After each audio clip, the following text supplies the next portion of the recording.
Ted Streuli, editor of the Journal-Record, joins us to discuss stories in business this week. Ted, a new report by the U.S. Bureau of Labor Statistics holds some positive news for Oklahoma. Tell us about it. There was pretty good news from the second quarter. Employment in Oklahoma County was up 2.8%.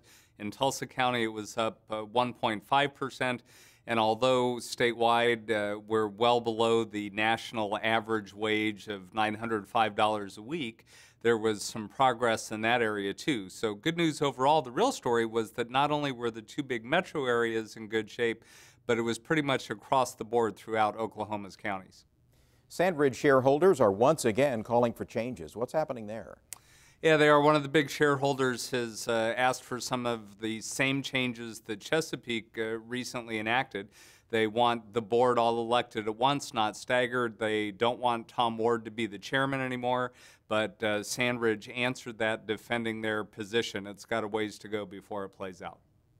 Tulsa's Bluestone Natural Resources is expanding. They are. They've got about 20 employees now. They think they're going to grow by as much as 50%. This is a company that drills traditional vertical wells in mature gas fields. They're having a lot of success right now.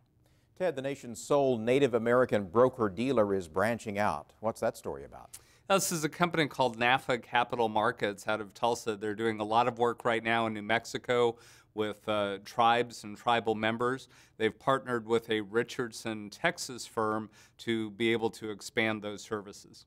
Downtown Tulsa saw some oil field excitement this week. What happened? It's a neighborhood just west of downtown Tulsa where some ONG contractors were doing some work and discovered an abandoned well about 15 feet below the surface that was seeping oil, gas, and salt water. So they called the Corporation Commission and got somebody out to plug that well. The self-titled ice cream of the future may still have a future after settling some financial issues. What's the latest on Dippin Dots? Well, Dippin Dots was bought about a year or two ago by a local group of investors for a little more than $12.5 million. But the previous owners were facing foreclosure on $11 million worth of loans and went into bankruptcy. So it's been a bit of a legal battle, but this week it looks like some minor things got resolved and they're on the path back to solvency. What are you working on for next week? Well, you know, there was a significant real estate transaction in the Bricktown area this week. We're going to talk to the new owners of a building down there and find out what their plans are for a new entertainment venue. Ted Streuli, editor of the Journal-Record, as always, thank you. My pleasure.